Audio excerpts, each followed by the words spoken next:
Okay, welcome back. I wanted to introduce you to John Watson, who is the office manager at the RCIPS here in the Cayman Islands. He's been with the RCIPS for about 15 months, and he is responsible for the cybercrime and digital forensics department, which you may not have realized that we have at the RCIPS. So I would like to welcome to the stage John Watson, who will tell you a little bit more about what's going on with the most recent attacks. John.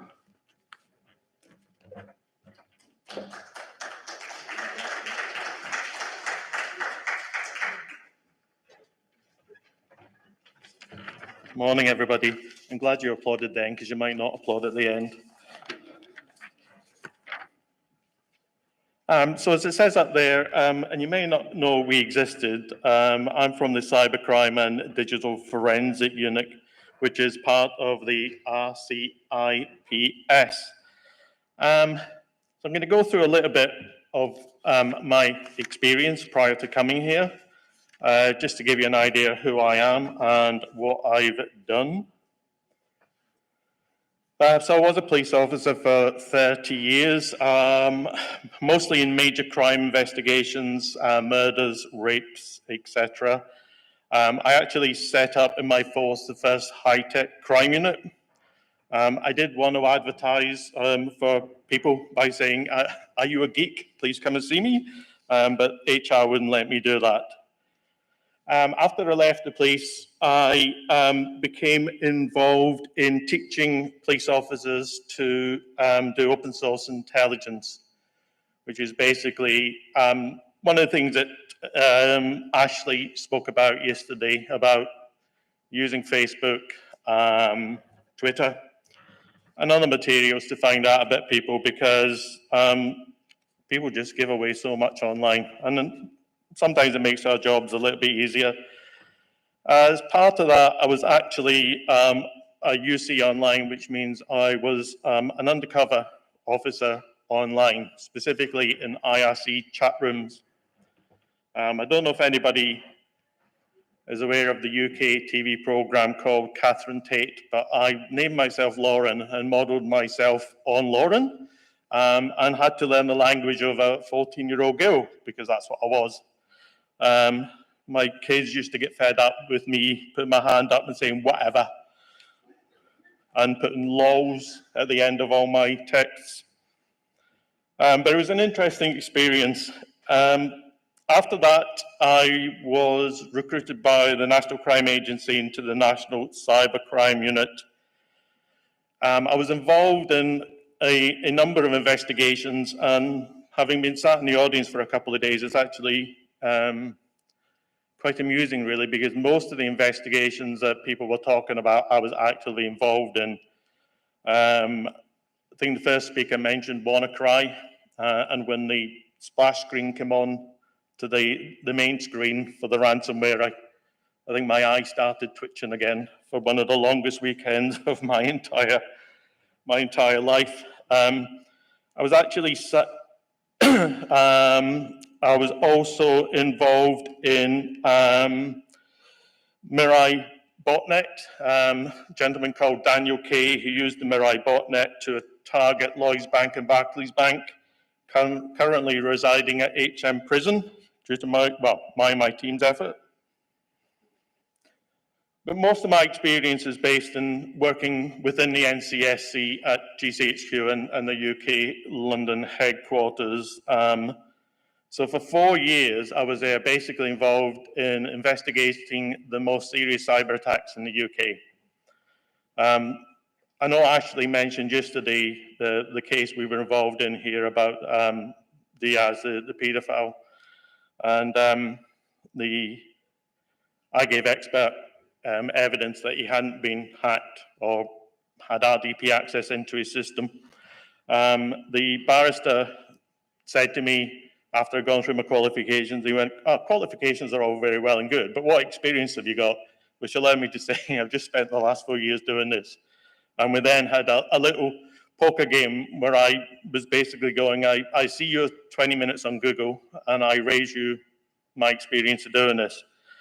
I was actually, during the WannaCry investigation, I was actually in the room, sat next to the NSA chappie, when we discovered that it was Eternal Blue, which, if you don't know, is an NSA exploit. And he just said one word, which was shit. I was also actually involved in the one that we spoke about this morning, the previous speaker, the Coinbase. He did mention an email that they clicked on. That email actually emanated in the UK. So we were involved in trying, it was a compromised account, obviously. So we were involved in trying to bottom out where the compromised account had come from. And now I'm here. So I went from a building with 5,000 people to an office of 4. So what brought me here? Well, I would like to say the sunshine, but it was actually the very affordable rent, the reasonable cost of living, and the incredible standards of driving that I've seen on the island. I'll go back to the first one, which was sunshine, actually. So why am I doing this presentation?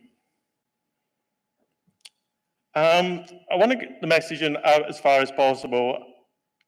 The cybercrime team itself is quite new. It's only really been formed since I've been on the island. And I'm not sure how many people knew we existed. So I'd met with a couple of people who'd introduced me to James. I had a meeting with James and he went, look, the best place for you to get your messaging out is here. So that's why I'm here at the moment. The RCIPS have a 3-year strategic plan. Part of that strategic plan is, and this is generic to all forms of policing, but it's to understand the threat, secure the Cayman Islands, and ensure safer communities. Now, I'm charged with driving that as far as cybercrime is concerned as well. But that's going to be impossible without your help. And that's really why I'm here, is to tell you what we are trying to do and say to you, let's get involved, let's work together, because hopefully you've seen I do bring a lot of experience.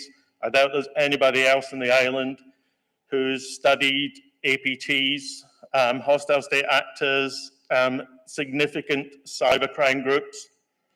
One of the investigations I was heavily involved in was the Maxim Jacobets, known as Aqua, I can't even say it, Aqua, and the Evil Core group. If you don't know who they are, Google them, because if nothing else, it will tell you cybercrime pays. Google Maxim Jacobet's wedding, and you'll see the most lavish wedding I've ever seen in my life. What we're trying to do is to make Cayman Islands a hostile environment for criminals. I can't do that on my own. Need to do it with you guys. We do try and take a 4P approach to cybercrime, which is prepare, mitigate the impact of serious cyber attack, exercising, protect, strengthen protection against serious cyber attack, prevent people becoming involved in cybercrime. That actually gets less and less the more cybercrime moves abroad.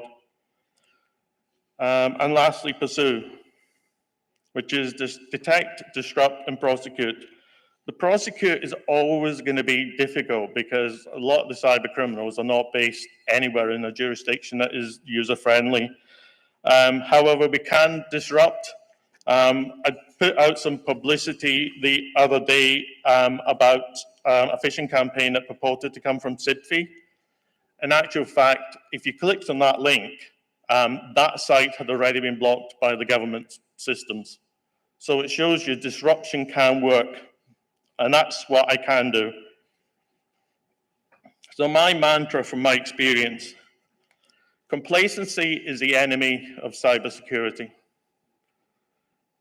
And I mean complacency as in it'll never happen to me, we're okay, we've got everything right, nobody can do anything to us.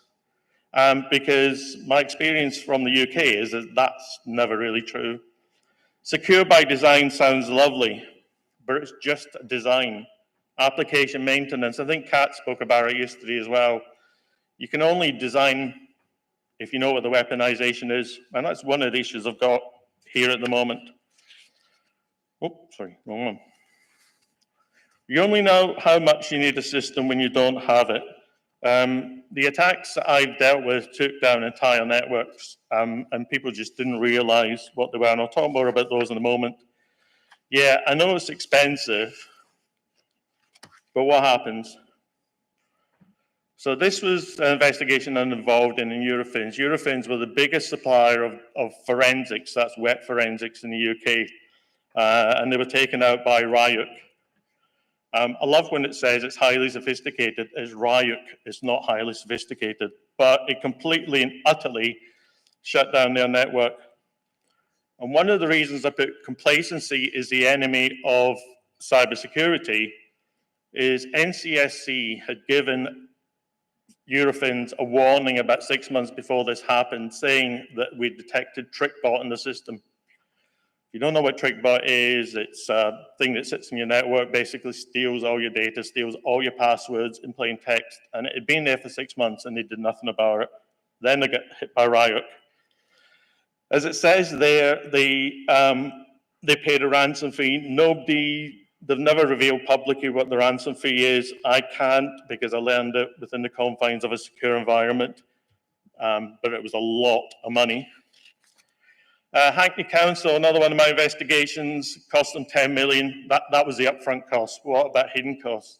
This was a council that couldn't pay their employees, couldn't provide school meals because they had no system.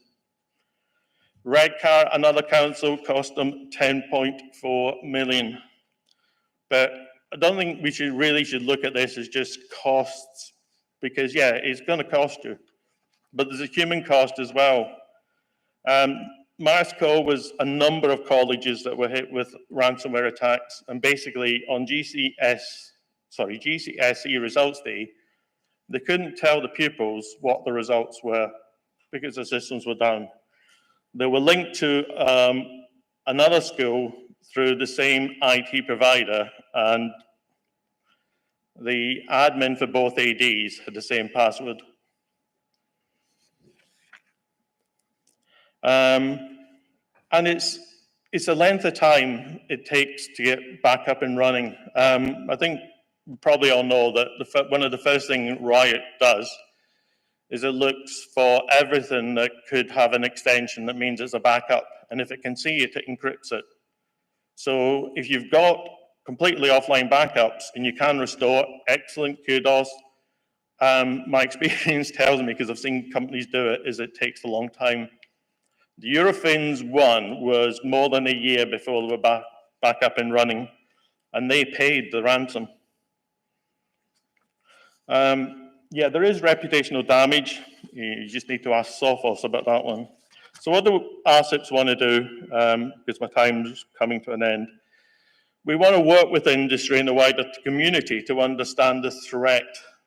I have heard through the grapevine and the back door, but I can't actually bottom this out, but I'm pretty sure that last year there was a phishing attack on a major entity on Ireland that tried to exploit the Log4 shell. Does anybody here think that would have been good information to have been shared with you? So I want to work more about understanding the threat. As I said before, you only understand the weaponization, you only understand the threat if you understand the weaponization. I have muted this to James and others. We are in a very vulnerable position being on an island. And I think as Ashley said yesterday,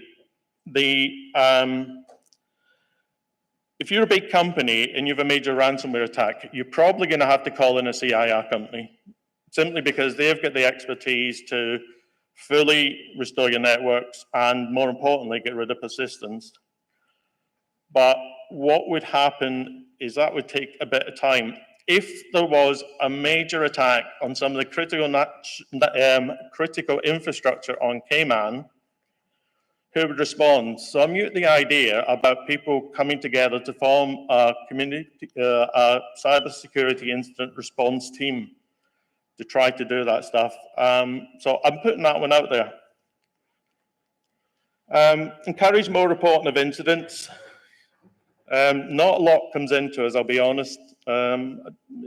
Investigated one ransomware attack last year, but the rest of it we pick up through social media ourselves or people phoning stuff in. I would encourage more people to get involved with us. Together we can beat crime. I'm not that naive, particularly cybercrime. I doubt that, but we can target hard, and as part of that, can we work together? Let's not be complacent. And that's my email address. Please write it down and contact me if you've got any questions, any desires. I'm really keen to move this on. I think James is as well. And I know RJ is keen to get involved as well. Let's do what we can to protect the Cayman Islands from significant attacks, because hopefully I've shown how devastating they can be. I want to have questions. If you email me in the next 2 weeks, you're going to get an out of office because I'm on a flight this evening, but please don't let that stop you. Thank you very much for your time. And I'll hand over to the speaker who's on next. Thank you.